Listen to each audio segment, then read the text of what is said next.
Okay, sa ating poll question, ang tanong, pabor ba kayong gumamit ang interpreter ang kandidata ng Pilipinas sa mga international beauty pageants? Okay, ang sumagot ng, resulta, ang sumagot ng oo, 60% ang nagsabing hindi, ay 40% lamang. Okay. Mga kaibigan, kahit nakabati na kami, hindi pa ho tayo tapos dahil susunod po dyan yung malaking pangyayari tungkol sa hindi pagkakaunawaan ni Miss Panganiban at ni Miss Barreto. Claudine and Angelica. Abangan nyo po yan. Samantala, nais naming imbitahan kayo bukas sa Mel and Joey. At narito po si Boots para sa ilang importante. Maraming salamat, Dr. Vicky Bello, si Leslie Tubiera ng Simetre, Susan Aquino, siyempre hello to Rose of Clares, Gold's Gym, meron tayong salamat.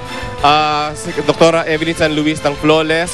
Happy birthday kay Tam Di Castro and Arthur Kulibaw. And start would like to thank Active White, Calcium C Bizarre, Aqua Best, Samsung Electronics Philippines. Everyone's invited. ACR Furniture, Modern Design Furniture, Bello, Flawless, Magic, Jelly. Happy birthday kay Chelsea Cruz, Reynaldo Santos, Florencio, Tendilla.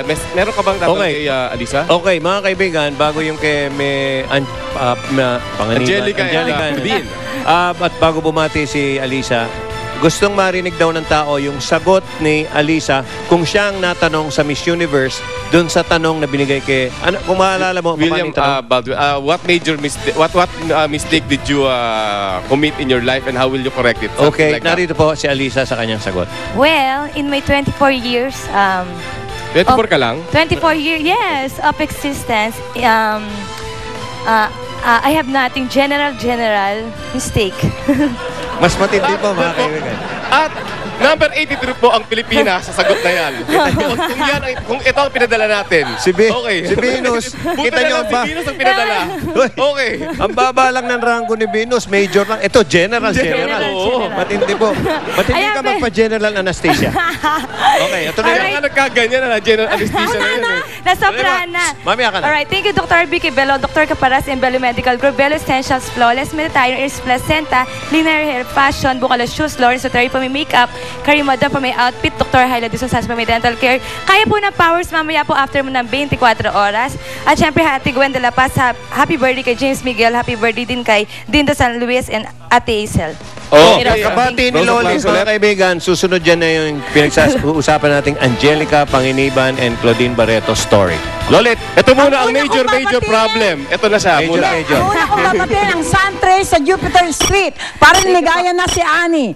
Kay Michael Lorente Santos, anak ni Baby, congratulations, happy birthday kay Liz Tropeo, kay Jasmine Toparan Di Paula, kay Mrs. Linda David, maraming salamat kay JC Bendia, kay Bambi Pentes Timot, kay Jao Paharo at Benji Alipin ng Sundance, Sandy Arellano, Prince Chua ng Quick Milk, happy birthday kay Richard Pinlac, kay Mama Peli de la Cruz, maraming salamat, Mama Bing Perez, Princess Revilla, si Buana Liwilier, Ron David at Philip Liwilier, maraming salamat, Albert Image, Charmaine, Happy Toothpaste, Metatayon tablet, Champion Powder, ano ba to? Erling Lim ng Ultra Mega Supermarket, Joel Cruz, Aficionado, Pauline Luna at Rina Garcia ng Regio Placent. At mga kaibigan, eto na. As promised, narito na po yung storya tungkol kay Angelica Panginiban and Claudine Barreto na medyo masalimuot po. Ito po, tunghayan nyo at panoorin nyo. Tila lumalala na ang hidwaan sa pagitan ni Claudine Barreto at Angelica Panginiban. Kahit di pa man nagbibigay ng kanyang panig ang huli, panay naman ang pasaring ng kampo nito sa resident drama princess ng Kapuso Network. Nitong Miyerkules, nadathala sa pep.ph ang hamon kay Claudine ng dati nitong ama-amahan sa talent management arm ng dati niyang home studio na si Johnny Manahan na mas kilala sa bansag ditong Mr. M. In a text message sent to pep.ph, Mr. M said, and we quote, "Go ahead, Sue Claudine, make our day, Parabellum," unquote. Paliwanag ng pep.ph, ang Parabellum ay mula sa Latin adage na si vis pacem parabellum. Sa Ingles, if you wish for peace, prepare for war. Ang mensaheng ito ay tugon daw sa banta ni Claudine na magsasampa ito ng demanda laban kay Angelica. Nanalathala sa People's Tonight nitong August 24, 2010. Ayon pa sa pep.ph, sa isang interview ng kasalukuyang may show si Claudine sa Davao, tinukoy nito ng malinaw Ang pinag-ugatan ng umano'y iringan nila ni Angelica. Ang pagkakalat di umano ni Angelica na meron siyang affair sa best friend ng nobyo nitong si Derek Ramsey. Ang nasabing best friend ni Derek ay kinilala ng Pep bilang si Martin Castro, na kaibigan din ni Claudine at asawa nitong si Raymart Santiago. Nitong Huwebes, August 26, 2010, inilathala ng Pep.ph ang kanilang phone interview kay Claudine, kung saan humagulgol umano sa pagkadismaya ang aktres. Sa kwento daw ni Claudine sa Pep, nagsimula ang sigalot sa kanila ni Angelica nang maimbitahan sina Claudine at Raymart sa tahanan ni Martin at ng asawa nito upang ipakita ang bagong renovate nitong bahay. Dumating din sa nasabing okasyon ang kanilang common friends na sina Derek at Angelica. Paglalahad ng Pep, and we quote, "Ayon kay Claudine, pagdating pa lang ng nakababatang aktres ay tila masama na ang timpla nito at di minsang tila padabog-dabog kumilos." Nakarating din daw kay Claudine nung gabi ring yon na ikinukwento ni Angelica sa ilang mga guests ang di umano'y pagreregalo ni Gretchen ng mga mamahaling gamit kay Derek. Kinausap daw ni Claudine si Angelica ng gabing yon. I asked her why she was saying those things in the party. Ang nasabi lang daw ni Angelica sa kanya ay isang matabang na sorry. Unquote. Kung matatandaan, bago si Claudine ay nakahidwaan din ni Angelica ang kapatid nitong si Gretchen na may kinalaman naman sa umano'y pagseselos ni Angelica sa closeness ni Derek at Gretchen. Nang si Greta naman ang makausap ng Pep, ito ang isang bahagi ng pahayag nito, and we quote, "Claudine is obviously going through a tough time in all aspects of her life. I pray that I have more patience and a little more love for her. Pilitin na lang nating intindihin." Unquote. Kagabi, August 27, 2010, muling nagpadala sa pamamagitan ng text message si Mr. M sa Pep. Sa nasabing mensahe, ipinagtatanggol nito ang alagang si Angelica. Nasundan pa ito ng ikatlong text message na nagpapaliwanag kung bakit hindi makaharap si Angelica upang ito mismo ang magbigay ng kanyang panig.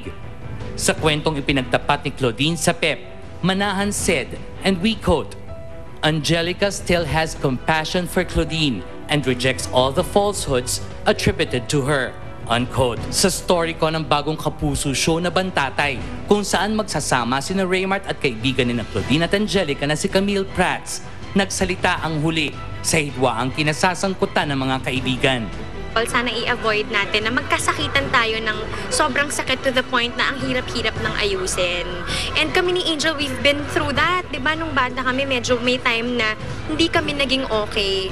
Nakita namin kasi sa isa't isa na we were very eager to fix the friendship. And now, masasabi ko na parang halos wala lang nangyari din sa amin. So, sana maging ganun din yung sa kanila. While Angelica is still mum about the issue, Claudine admits sending a text message to Angelica to settle the matter. Ilang beses na rin sinubukan ni Claudine at Raymart na makausap ang magnobyo, subalit bigo ang mga ito. Pep reported, and we quote, "Sinabi ni Claudine na sa pagitan nilang tatlo ni Raymart at ni Derek, may usapan kami kung sino ang nagsinungaling, siya ang unang umako, pero biglang nagtatago na sila." Unquote.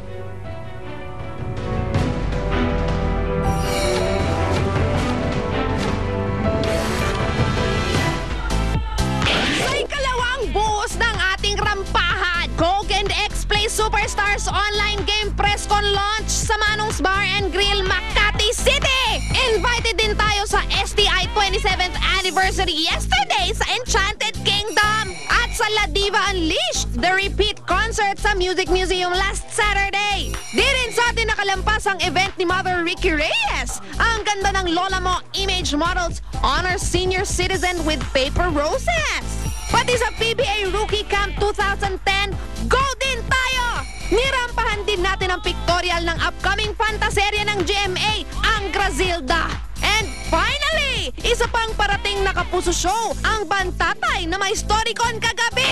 Rampage DX!